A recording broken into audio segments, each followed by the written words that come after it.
Order! Order! You are an incorrigible delinquent at times. Behave yourself, man!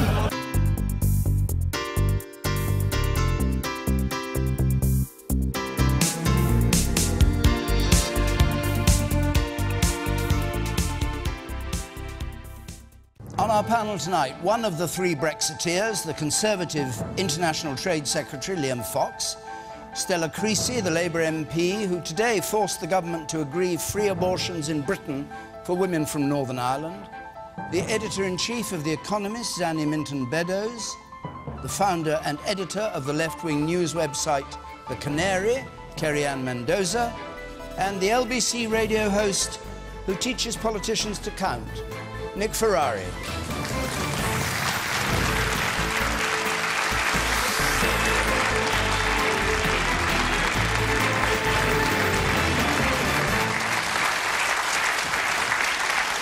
Now, thank you very much. Remember, at home watching this, if you want to get into the debate, Twitter, Facebook, our hashtag BBCQT, our text number, if you want to text us, 83981. Our first question from Marianne Smith, please.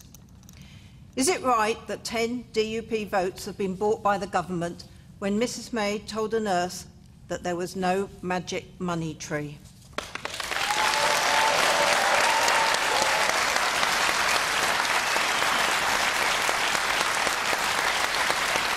So, she actually said that here on Question Time to a nurse when she was on the programme just before the election. There isn't a magic money tree that we can shake that suddenly provides for everything people want. Liam Fox. Well, the government after the election had no overall majority. We had a duty to form a government. That's what's required by our constitution, and that's what we've done. The DUP share a lot of common elements with the Conservative Party on things like the union, believing in the union of the United Kingdom. They supported our Brexit deal. They support the proposals we have of dealing with extremism. They're very important elements going forward. It's the £1 billion she's asking about. Yeah. Can you turn to the £1 billion?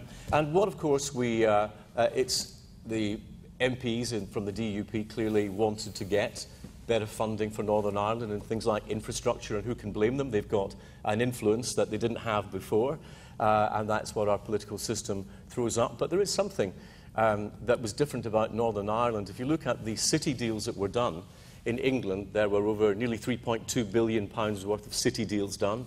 In Scotland, there was £750 million of city deals done. In Wales, £500 million. In Northern Ireland, zero. They weren't getting any of the benefit of that programme that the government had brought forward. And the money, so of course, just kind of catching up. Does it mean that then, in order for Northern Ireland to get the funding it deserves, Theresa May has to depend on them to stay in power? No, but the funding that has been allocated is for a number of specific projects. Mental health is one of them, clearly. The facilities in Northern Ireland should be better. But also Northern Ireland's infrastructure in terms of its economy has a number of deficiencies. And Northern Ireland, in terms of exports, is the lowest exporting part of the United Kingdom. So where's the money going to come from? Well, the money we were told only 2 weeks ago there wasn't any. The money will have to come from the Treasury, and it will have to come from within the existing programmes that we have. But so there is a money tree, you just shake it a bit and it drops.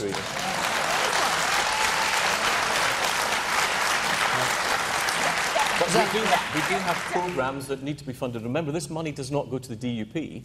This money goes to the government of Northern Ireland itself. But it's money that is found when you needed to find a way to do this deal. It's not money that was sort of sitting there that's, nobody had thought of for anything else. There are lots of places in this country that could do with a bit more infrastructure. There are lots of places that could do with it.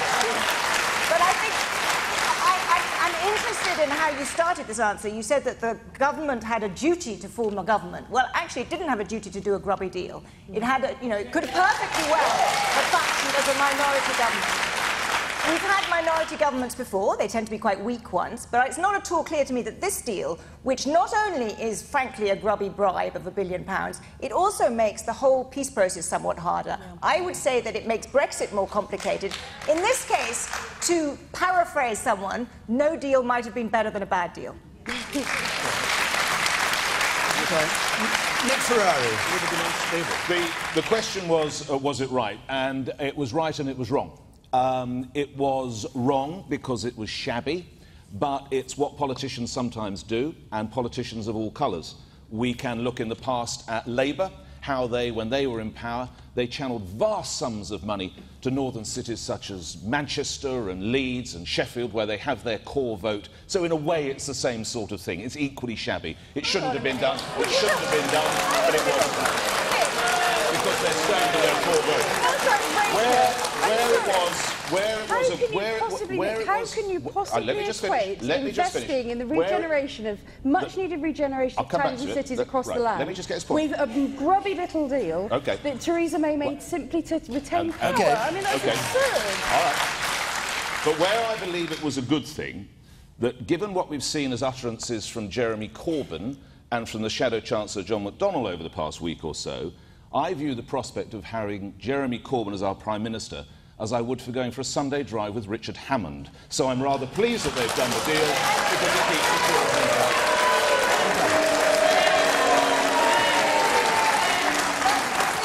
All right. Stella Creasy.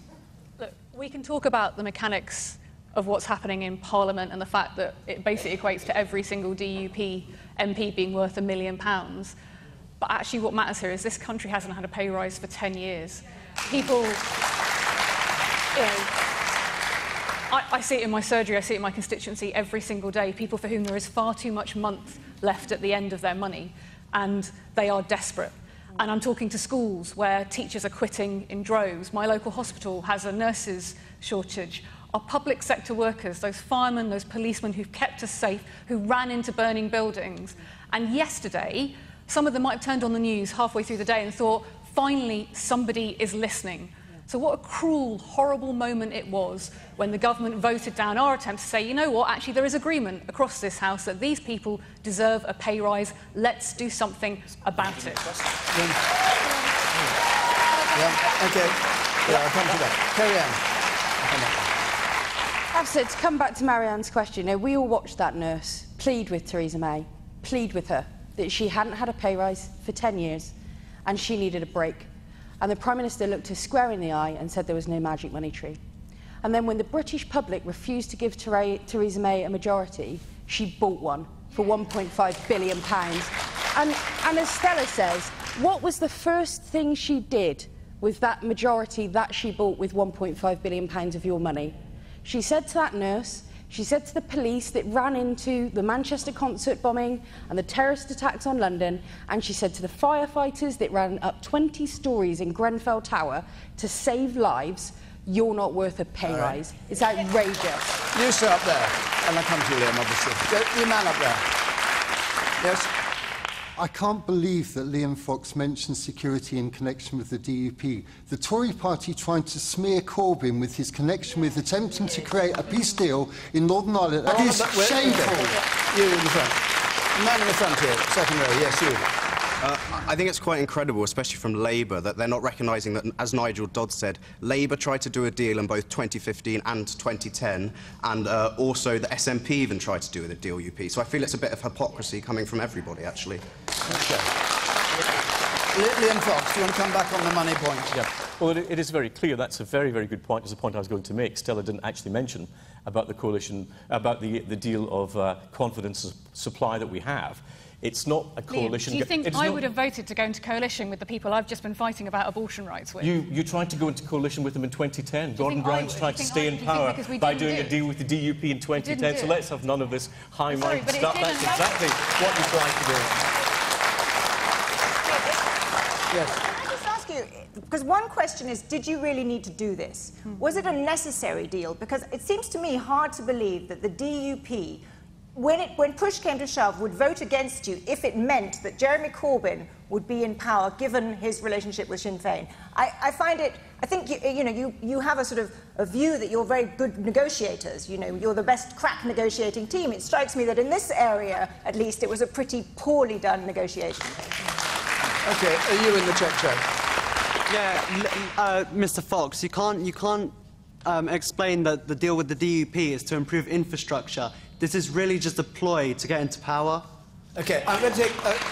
We're talking, touched briefly on the nurse. Let's just deal with that for a moment. David Bryant, let's have your question, please. David Bryant. Should MPs receive a wage freeze and cap on expenses in this time of austerity? Should MPs receive a wage freeze?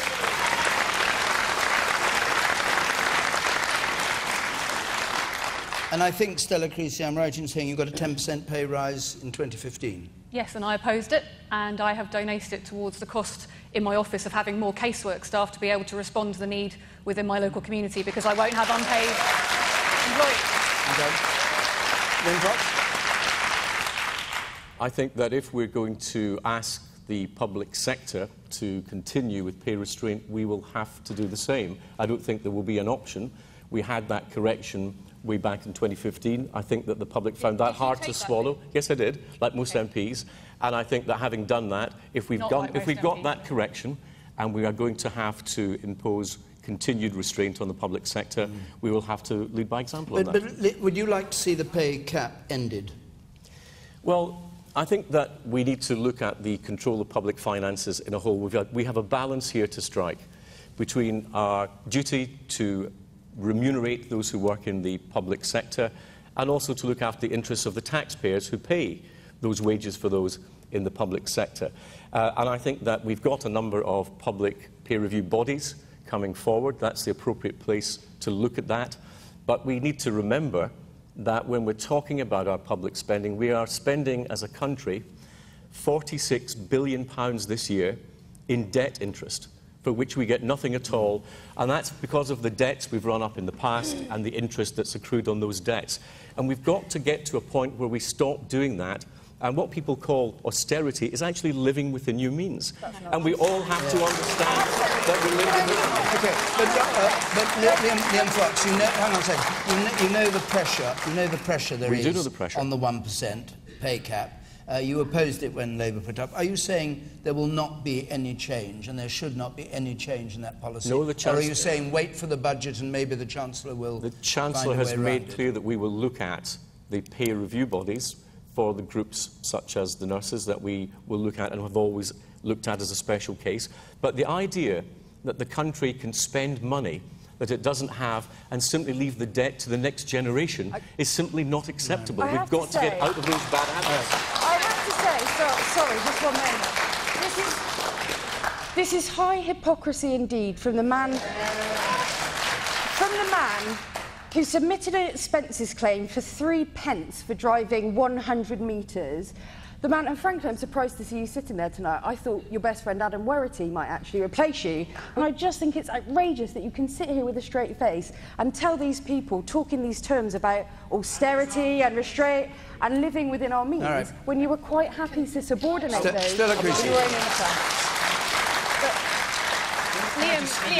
But I just say that, you know, we're here to have a debate. If you want to get into smear, which is what you're very good at. But I think people here would like to have a real. I think people would like to have a real debate about the real issues. Thank you. Because I would like to debate with Liam, because you're talking, Liam, like you haven't been in government responsible for our economy for the last 7 years, and you're talking like your government doesn't have issues. I agree with you. I want to get the debt down because every pound of interest we're paying is money we're paying to bankers rather than putting into public services. That's why I'm frustrated when I see your government wasting money on things like the bedroom tax, which cost more than it saves, on things like the contract for the DWP and the personal interpayment payments, where you've wasted £200 million. And we got the deficit down by three quarters. And when did you by 3/4? Your government has promised every single year to end the deficit. If your government was the financial manager of a company, you'd have sacked them by now. I'm going to go to members of the audience. The woman on the gangway there. The woman on the gangway there, yes. Yeah. Human.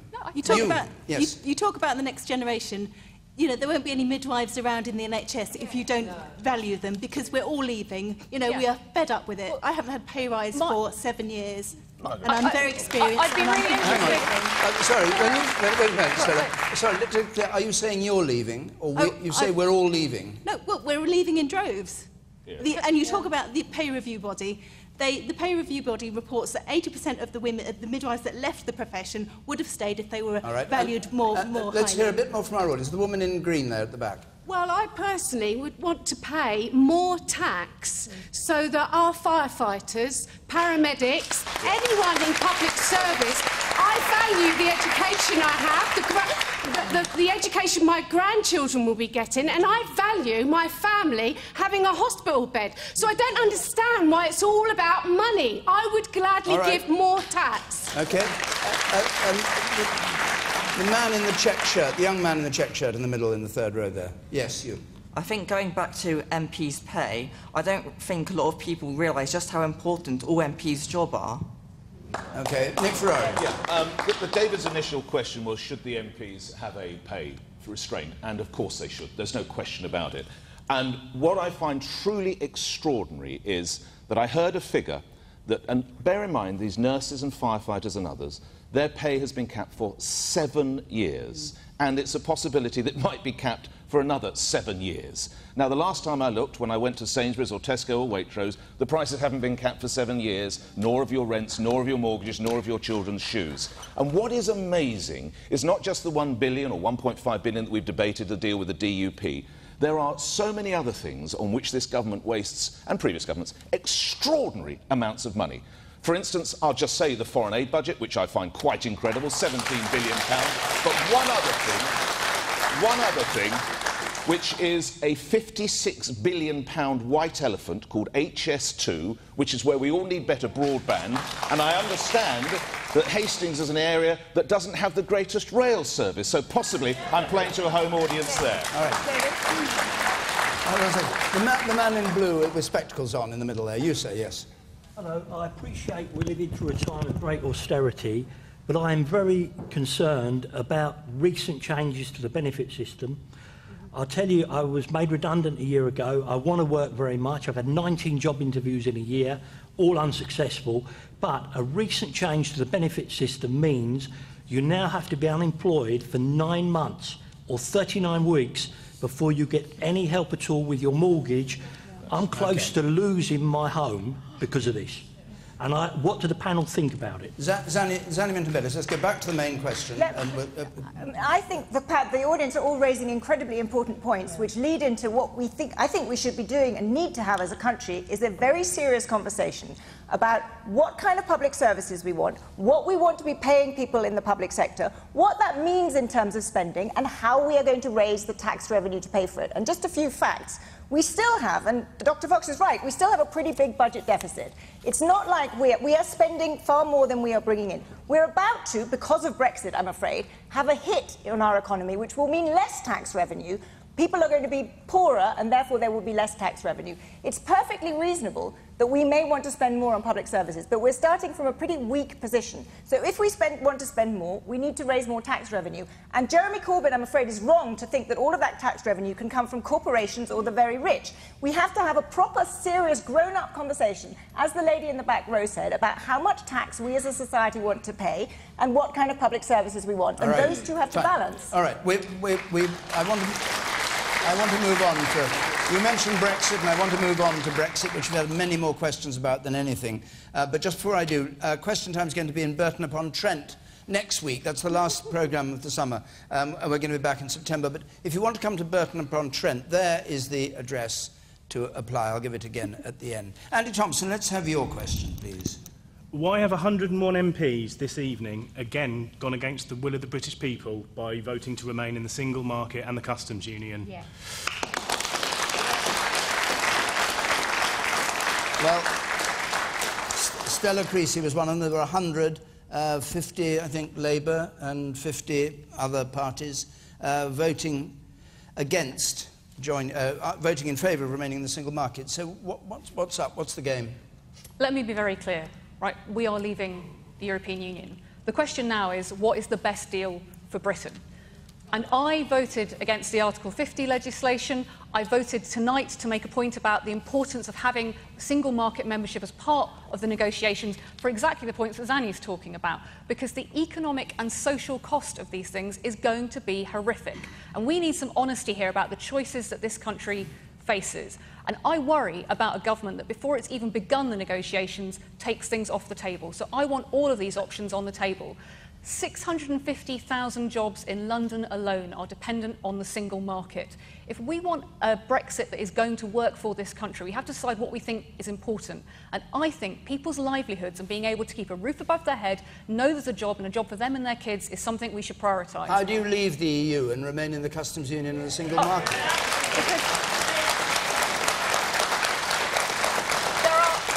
There are 101 different combinations that could happen. There are lots of countries that... well, there are. And actually, one of the things that's frustrating about this debate for the last 9 months is you've had Brexit means breakfast means Brexit. There are 101 different deals. Different countries are part of the European Free Trade Association. Other countries are part of the EEA. There are countries that are part of the Customs Union.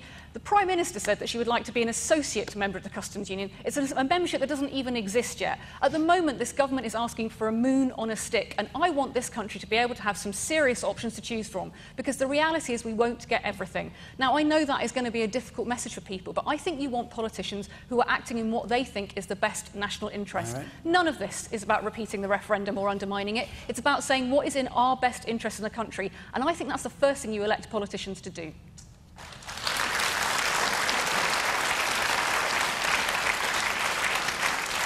So, Liam Fox, 101 different combinations. Did you think that Stella Creasy and others were going against the will of the British people by voting to stay in the single market?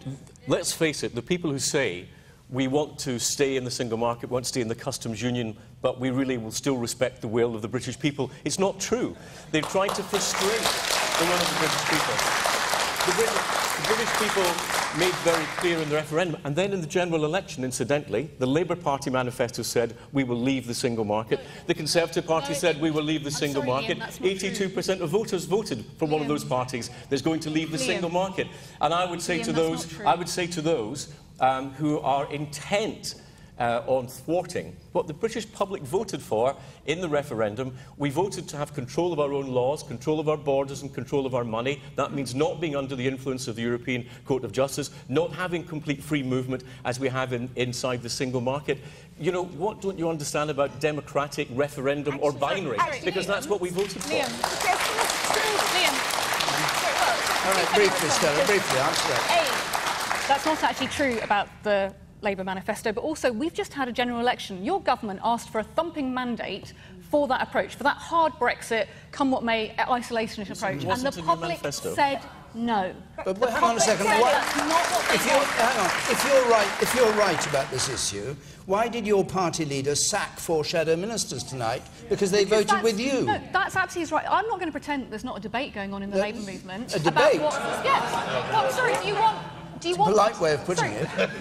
It is a shambles. Actually, there are plenty on your side, Liam, who agree with us that the government should be asking about all options, that you don't go into negotiation writing off 2/3 of things. Not one Conservative joined you tonight. Not a single Conservative Liam, have with some you tonight. honesty with this audience. There are Conservatives who also agree that single market membership should be something that is part of the discussions. It doesn't mean it will happen, but it does mean it's part of the discussions. Why are you cutting off our nose to spite our face? All right, let's bring in other members of the panel and the audience. There seems to be, both from you, Liam, and from the audience, somewhat of a rewriting of history. As far as I remember, the referendum was about, did we want to leave the EU? It was not, did we want to leave the single market? Did we want to leave the customs union? And it so happens...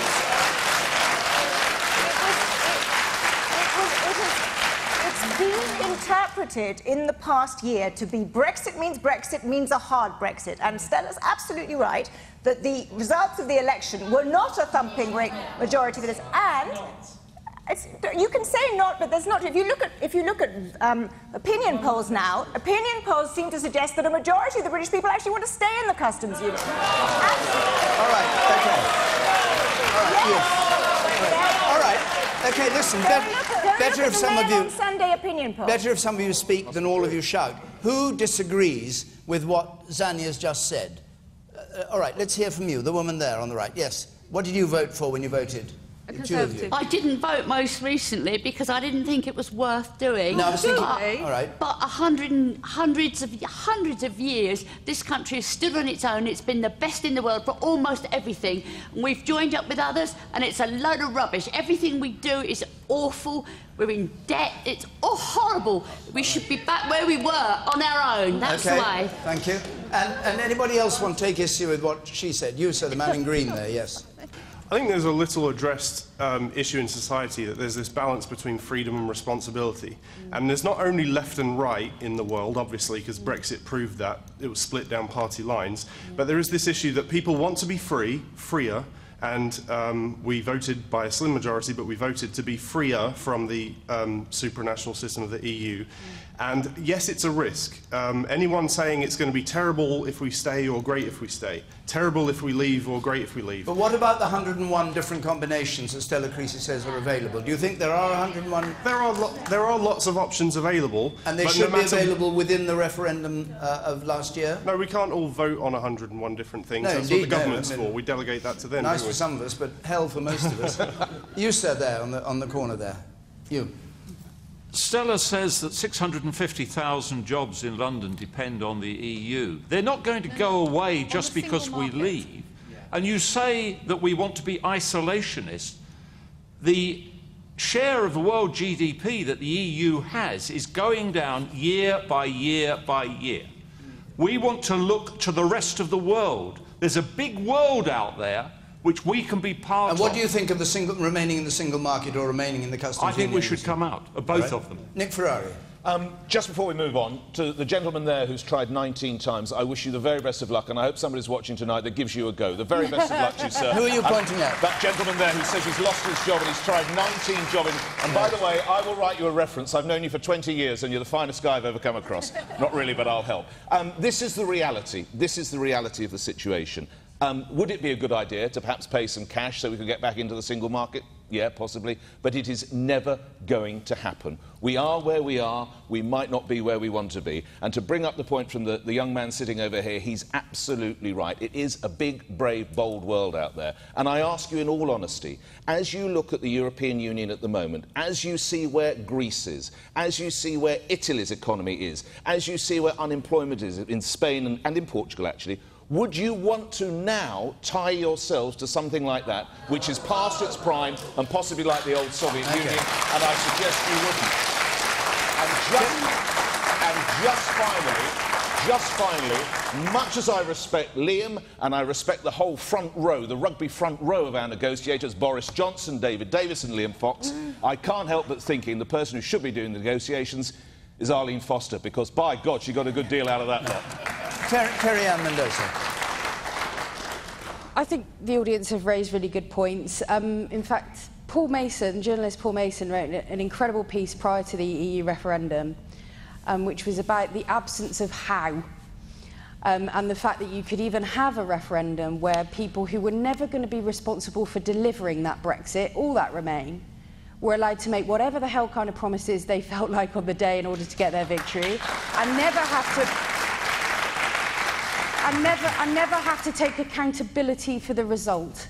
And I think there's a real case now, actually, for, you know, we've got Brexit people in the audience and on the panel, and your main argument about Brexit and the fact that we should go ahead is that we had to have the democratic mandate. It's the will of the British people. I agree with you, which is why I think there is a legitimate case for saying that when the Brexit deal comes back, we hold a referendum on how. OK. You sit in the front.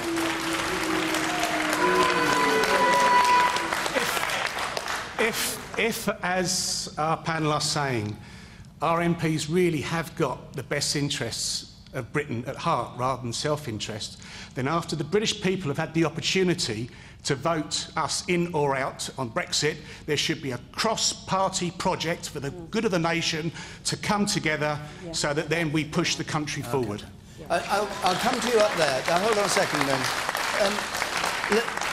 Liam Fox, you are the man in waiting, in charge of negotiating deals with the rest of the world, as I understand it, once the main leaving the EU deal is completed. So presumably you're slightly sort of hanging around. I mean, have you done any deals yet? Not quite. No, but the point is this... to answer your point, you have. We have actually got a lot of work to do to prepare to leave the European Union in terms of the agreements that we're party to as part of the European Union. We have to turn them into agreements for the United Kingdom outside. And the reason it's important, 90% of global growth in the next 10 years will be outside Europe. If we as a country...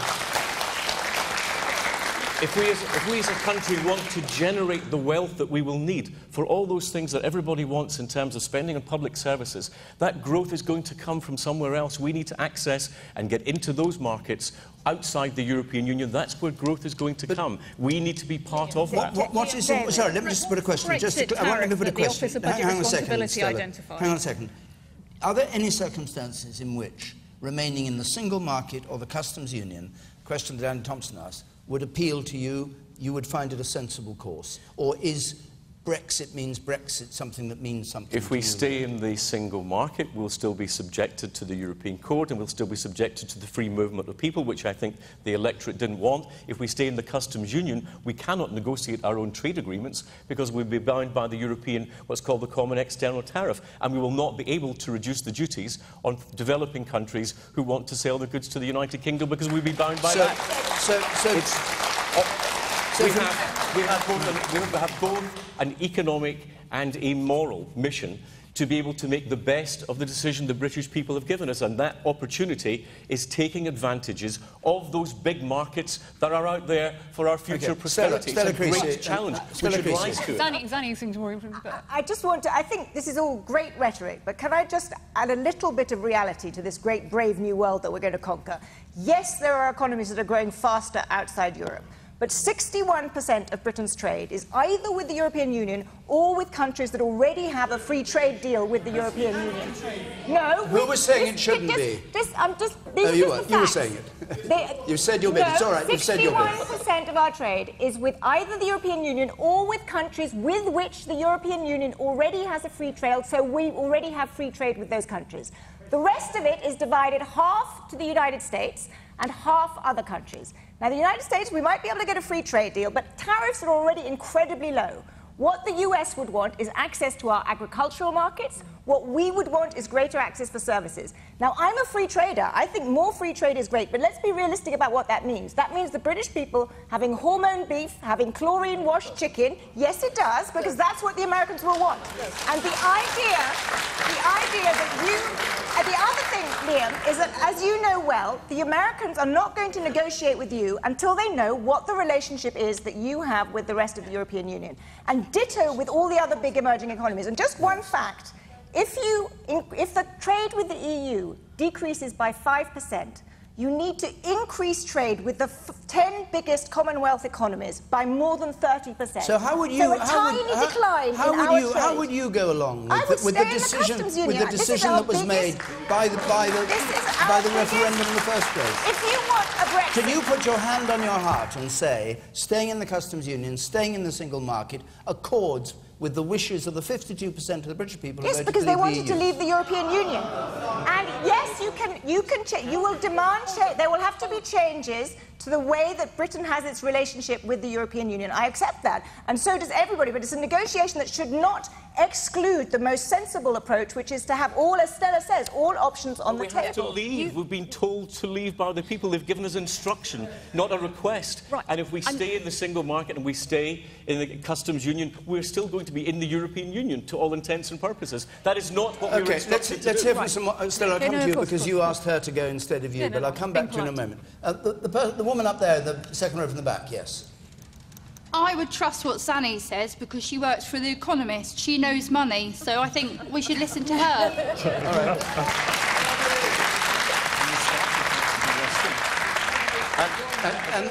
And the woman here in the front. You in the front. Thank you. We are close to Europe. There is 300 million people. How are we going to, with the rest of the world? Australia has a population of about 23 million, Norway about 5 million, Canada 40-odd million. And, you know, someone said, oh, well, India's got a huge population, but there aren't that many rich people in India. Why would we reject the 300 million people who are on our doorstep?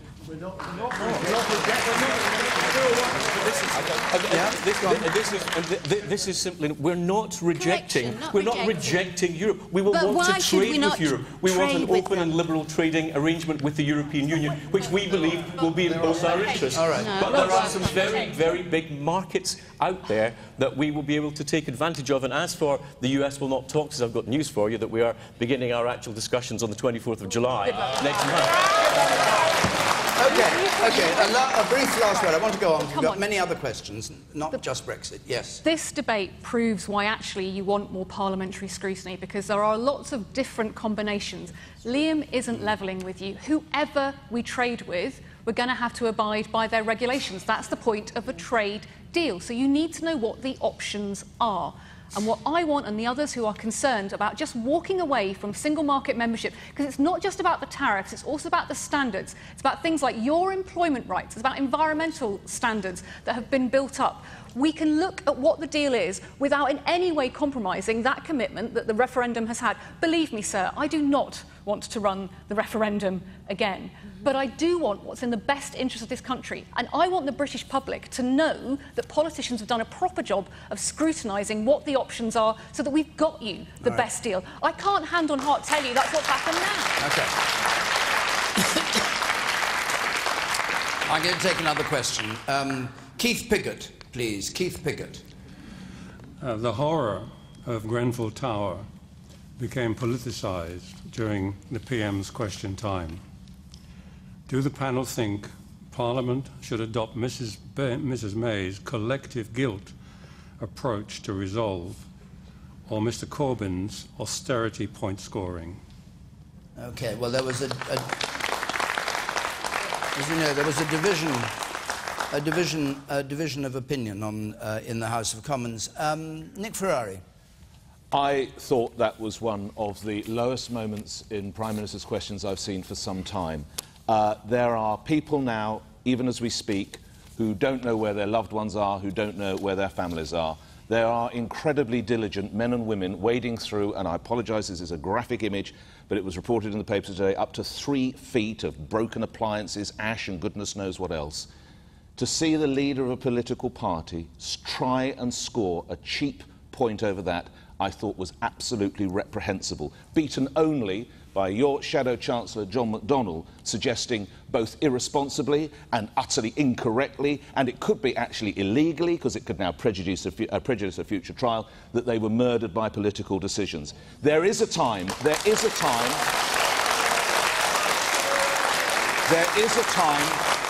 able politicians such as Stella and Liam and all their colleagues to debate this. But while those brave men and women are still searching for fragments of bone or teeth for those people, it is not the time to get political about it.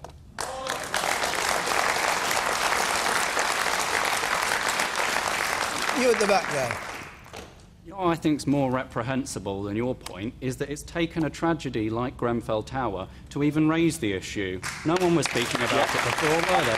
So why shouldn't Jeremy Corbyn bring it up in a political context? Because there will be a time to answer you, sir, and I hope that this will be the sea change moment that the Hillsborough tragedy was for how football stadiums were run, the Zeebrugge tragedy was for how roll-on, roll-off ferries were run, the King's Cross. I hope this is the sea change moment, I really do. But there are no party political points to score here, because without, and I don't want to even do this, but just very briefly, you can see that you can track some of the legislation back to Tony Blair. You can see that you can track some of the legislation back to the coalition government. No one party emerges with any damn credit here, so they should not be playing this game. All right. Kerry-Anne.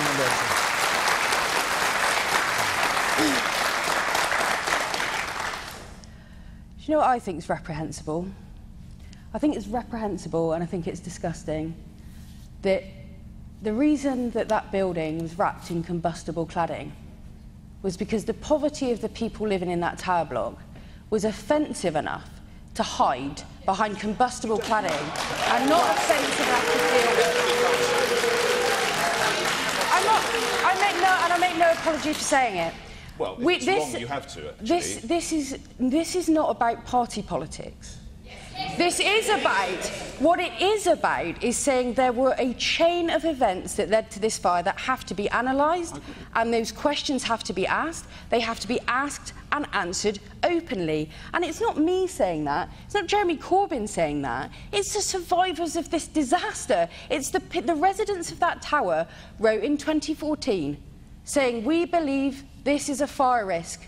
They wrote in March of this year. In March of this year, they said it will take a catastrophic event for our concerns to be listened to. And tragically, that proved true, because those people, because they were poor, because they were immigrants, because you they were that. ignored. Because I guarantee, Nick, if they would have been the richer residents of Kensington and Chelsea making those complaints, they would have been There dealt is a with. football stadium where Premier League footballers who are earning £300,000 a week, they play where there's this cladding. There are hotels, I won't name them, where there is this cladding and you're paying £200 a night. You have to let the inquiry take its course. You must. The woman over there. I'll come to you. The woman there, yes. In 2009, 6 people were killed in a tower block fire in Southwark. The coroner said in 2013 that the cladding was to blame, and he said that all tower blocks should be retrofitted with sprinklers. This government did not provide the resources. They sent a letter. They didn't make it compulsory. They had the choice. David Cameron instead had a bonfire of building regulations, and he boasted of that. Liam Fox.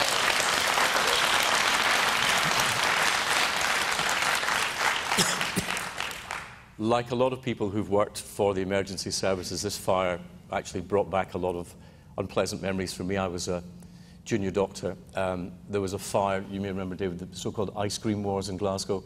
People were holding their children by the arms outside a barricaded flat block where people died in that. And for me, it brought back some really unpleasant memories of that. And I think that, do you know what? There will be a time to ask a lot of these questions.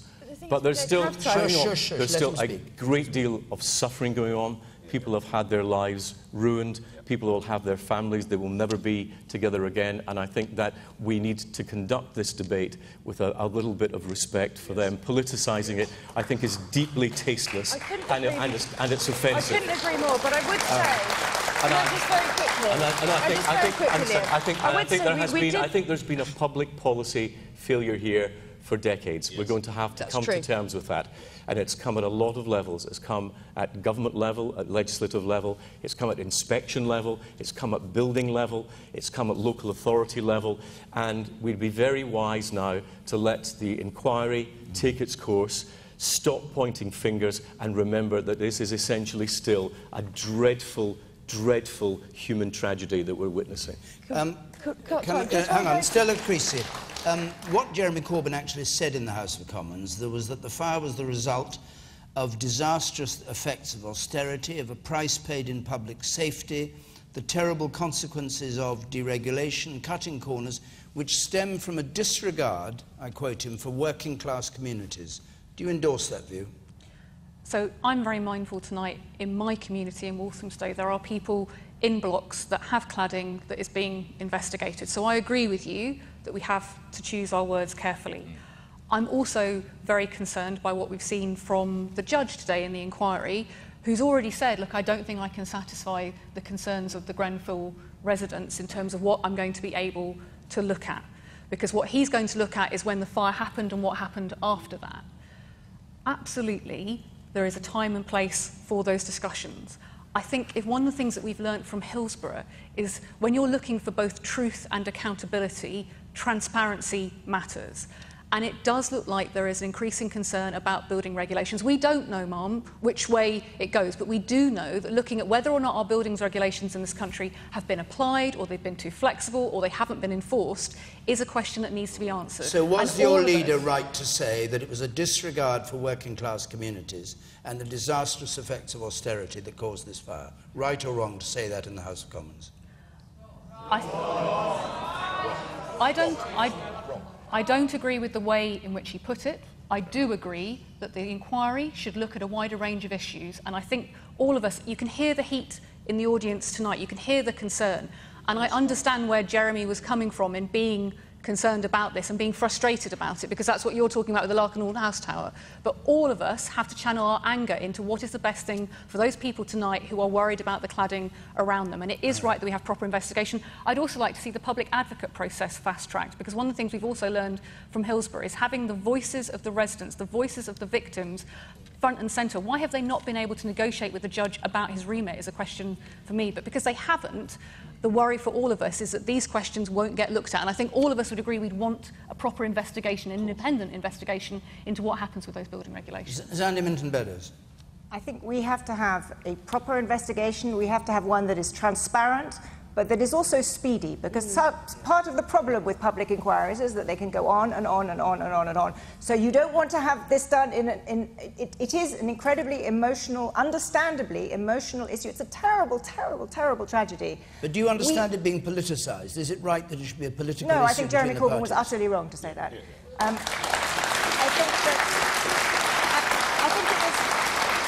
think it was both inaccurate and unhelpful, and more importantly unhelpful, because adding to the emotion at this point makes it less likely that we have the kind of speedy, transparent inquiry that we need to have. And it can happen. There was a terrible fire in Scotland not so many years ago in a tower. There was a quick analysis of what needed to happen with building regulations and their enforcement, and things changed and changed fast.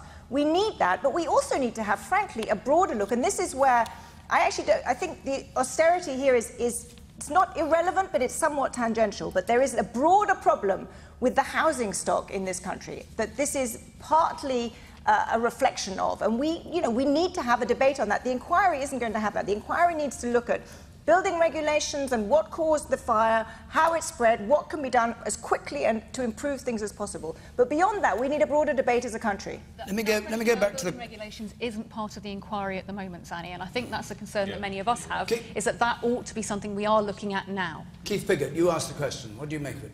This is a collection of 600 Victorian cuttings of crinoline fire deaths. The first cutting says how to keep fire away from people and how to make non-flammable clothing. Lessons have been forgotten. They're never learned. They're just forgotten. And that's happened in this case for decades by all parties.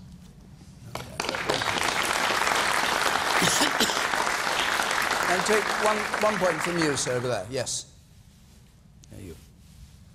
What will be done to make sure that the government, whoever it may be, will listen to this public inquiry and make sure that they do the recommendation and it goes into legislation? You think the inquiry may just be published and nothing happen? Yeah, that could easily happen. What do you think, Nick Ferrari? I think that's a very relevant point from the gentleman up there, but sort of revisiting something I said. Tragically, every now and again, something comes along that just sears its way into our consciousness, such as Hillsborough. We've got to be careful what we say, because that's been a momentous week for that. Or the King's Cross fire, or the Townsend-Torreston ferry, and it causes massive change, because it is the will of the people, and the politicians know there has to be change. And I give you this promise, I'm telling you now, in 2 or 3 years' time, there won't be cladding on any of these hotels, on any of these hospitals, on any of these schools, on any of these apartment blocks, and Britain will be a bloody better place for it. All right. It's a very useful point. End the critique of health and safety, because this government boasted about having a 1-in, 2-out approach to regulation, and if we're learning anything, actually regulations about building safety, about health and safety, are absolutely critical. So if one of the things that comes out of this is a recognition that health and safety is there exactly for those reasons. All right. Liam Fox. Liam Fox, please. You raised the point about legislation is very key, but you can legislate and you can have regulations all you like. You have to make sure they're implemented. And that is a key element. Politicians, we can pass laws, but if they're not being implemented on the ground, if there's not a mechanism to ensure that they're being implemented, then that is when tragedy can happen. And it's not just enough for us to say. It's not just enough to say. Was that the part of the reason that enforcement isn't taking place is because of cuts to local government funding of 40%. Okay. Like, really? Like, if you're not paying for the inspectors to enforce the legislation, what is the problem? Use a brief point, you, sir. And then we want to move on. The man there in the blue shirt, you. Yes, well, I just wanted to say that it's, we need to move from disgrace of the current situation to amazing grace. Let's take politics out of, social housing and boost our economy through social infrastructure and build more social housing. London is an absolute disgrace. Let's move it to amazing grace. Okay. I'm going to go on. We've got a few minutes left, 8 or so minutes left. Dave Morrigan, let's have your question. Go. Do the mainstream media still serve any useful purpose for the younger generation? Well, we have the founder of the Canary, which is very much not mainstream media of the kind I think you're talking about. Newspapers and television? Newspapers primarily, yes, but TV, radio... All right. All right. Liam Fox, you start on this. Well, frankly, I don't think you would be in the audience or we'd be on the panel if there was no purpose to the exchanges that we're having. For younger voters? For younger voters, for all voters. Of which we have many. For all voters, I think that we need to get as much public discourse as possible. Perhaps we need to look at the formats that we have in terms of whether they're interesting to young voters, whether we're creative enough in the way that we get the messages out. But, you know, the more we can get information, the more we can get people involved in the political process and public policy process, the better. I think we'd all agree on that. I think that the media does need to innovate, but the other thing that we require a free media for is a counterbalance to our political system. We need a media that is able to say things that politicians don't like. There needs to be an ability for people to express views we don't necessarily want to hear. That is how you keep a free and open society. And that, hopefully, is the legacy we would want to give to younger people. All right. Kerry-Anne Mendoza, you founded the Canary, which is social media, I don't know why it's called social media, whatever you call it. Do mainstream media serve any useful purpose, or do young people, it's younger voters we're talking about, look to people like you for their information? Yeah, I think I disagree with Liam's analysis about format. Format isn't the issue. The issue is a painful lack of diversity in our mainstream media. It's pitiful. And it's a lack of diversity that's on several levels. So first you have a lack of diversity in terms of ownership. 80% of our media is owned by 6 corporations. That's unacceptable. But that lack of diversity then permeates into the newsrooms.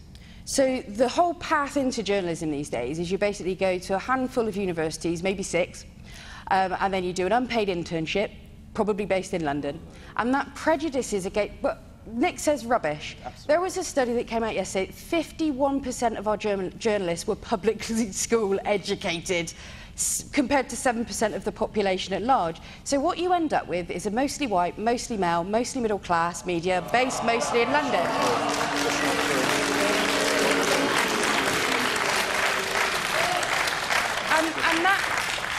And the problem with that is that narrow slice of humanity doesn't know what it doesn't know. And this isn't about people being evil or being cruel. It's just simply, it shouldn't be a controversial point to say that the newsrooms of the British media should look and sound like the modern Britain in which they sit. Okay. That should not be a controversial point. Nick Ferrari. Right.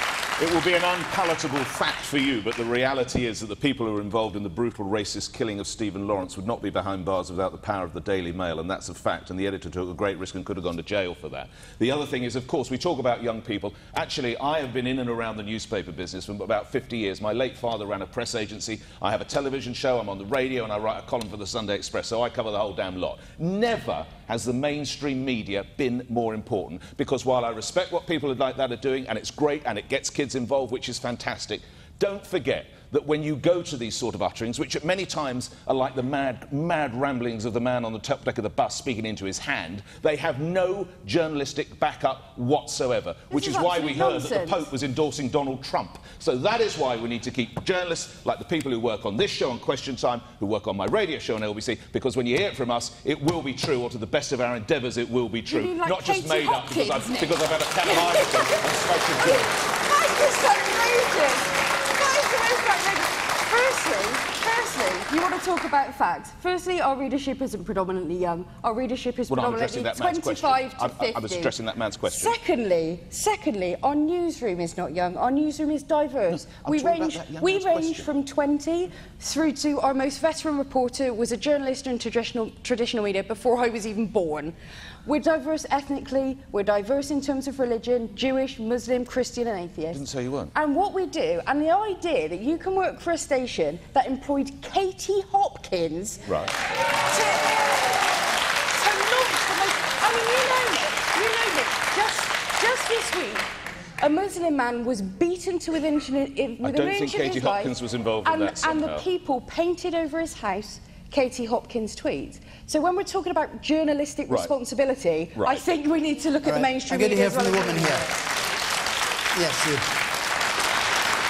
The woman here, please. Thank you. As a younger voter, I think that you can bleat on about different types of media, but the media report what they see. And frankly, our politicians' behaviour is such a turn-off.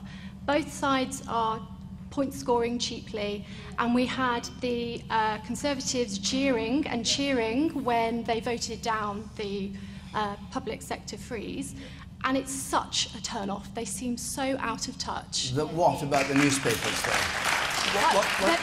You can blame the different types of media for young voters not engaging. They can only report what they see. Actually, it's the behaviour of the politicians that turn us off. Yeah. Zanny Minton-Meadows, as the editor of a long-established magazine. Very long-established and independent, I may say. So utterly commercially independent. Do mainstream media serve any useful purpose? Yes, I think it does. I think all voices are important. For younger voters.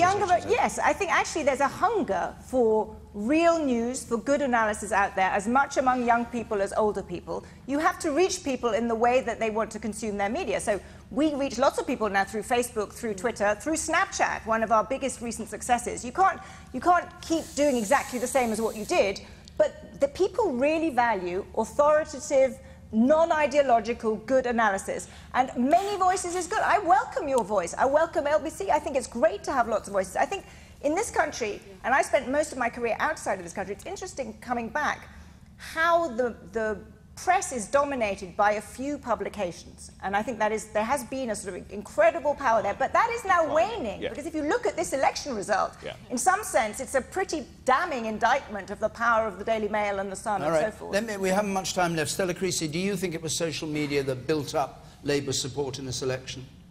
Oh, look, 60% of people, I think 60% of people under 30 get their news from Facebook. Clearly, the way in which people are consuming news has changed.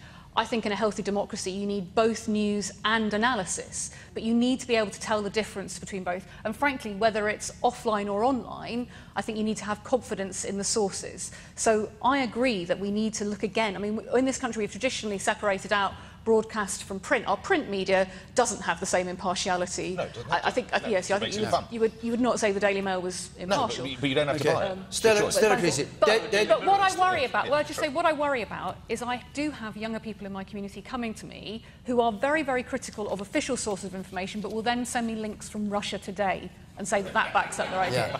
And what I want us to be able to have is a debate about sources, because actually I think all of you should be open to the scrutiny about what is your evidence base for the claims that you're making. And I do think the news media model is changing. OK, we've got to stop. We've got to stop, I think. Quick question to you. Daily Mail or the Canary? To do what with? To do what with? That's a fine answer. OK, very briefly, so the man who asked the question, I think we have 30 seconds left. I'd just like to state that today, earlier on social media, I put this question out with particular focus to newspapers. I had about 20 of my friends respond. Not one of them, from the age of in their 20s through to their 50s, ever buy a newspaper anymore. Okay. It's all through the internet and social media. Thank you very much. Our time's up, I'm afraid. I've been getting away with it all.